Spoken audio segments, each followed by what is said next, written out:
সিলেটের একজন যুবকের মা যেইভাবে দোয়া করায় সে হাজার কোটি টাকার মালিক এখন, এবং বর্তমান তার টাকার কোনো অভাব নাই, কিন্তু তার মায়ের একটা দোয়া একভাবে করার কারণে এই বরকতটা সে পেয়ে গিয়েছে। দেখেন, এই পৃথিবীতে যারা টাকাওয়ালা হয়েছে আপনি দেখবেন কোনো না কোনো ঘটনা রয়েছে।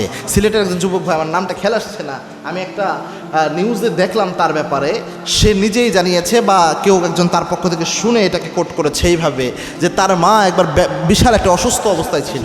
ওই ভাই ছিল একজন প্রবাসী ভাই, প্রবাসে তার মোটামুটি সম্পদ টম্পদ ছিল, কিন্তু তার মা এত মারাত্মক অসুস্থ হয়ে যায় সে তার মায়ের চিকিৎসা করা শুরু করে এসে, এবং তার সম্পদ একটার পর একটা শেষ করে দিচ্ছিল মায়ের চিকিৎসার পিছনে, এবং শেষ পর্যায়ে তার যে ওই দেশে একটা সে বাড়ির মতো করেছিল, থাকার একটা জায়গা করেছিল, ওটা পর্যন্ত বিক্রি করে দেয় মায়ের চিকিৎসার পিছনে সেবা করার জন্য।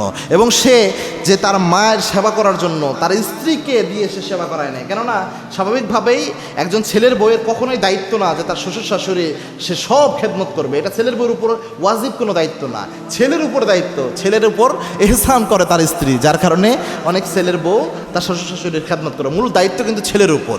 তো এই ছেলে যেটা করেছে, তার মা যখন সে অসুস্থ অবস্থায় বিছানায় পড়ে থাকে, সে নিজে তার মাকে পরিষ্কার করিয়েছে, ওয়াশরুমের কাজগুলা তার মা যখন ওয়াশরুম করতো নিজ হাতে তার মাকে পরিষ্কার করে দিয়েছে, গোসল করিয়ে সুন্দর পরিপাটি করে রাখতো, এবং মায়ের ফুল খেদমতটা সে আঞ্জাম দিয়েছে। কিন্তু তার মা প্রায় সময়, এই যুবক বলছেন, তার মা প্রায় সময়ই তার ছেলের এই খেদমতের দৃশ্য যখন দেখতো, মনে মনে যেন কি দোয়া করত, মাঝে মাঝে হাত তুলে আল্লাহর দরবারে দোয়া করতো বিছানায় শোয়া অবস্থায়। তার মা তার সন্তানের সম্পদ যখন সব সম্পদ শেষ করে দিচ্ছিল মায়ের চিকিৎসার জন্য, মা ওই সময় বিছানায় পড়ে সন্তানের জন্য দোয়া করছিল, আল্লাহ আমার সন্তানকে সম্পদের সাম্রাজ্য দিয়ে দাও, সম্পদ দিয়ে ভরপুর করে দাও। মায়ের এই দোয়ার কারণে এই যুবক বর্তমান হাজার হাজার কোটি টাকার মালিক, সিলেটের একজন যুবক ভাই। এই জন্য মনে রাখবেন, আব্বা আম্মার পিছনে খরচ করলে এটা কখনো কমে না।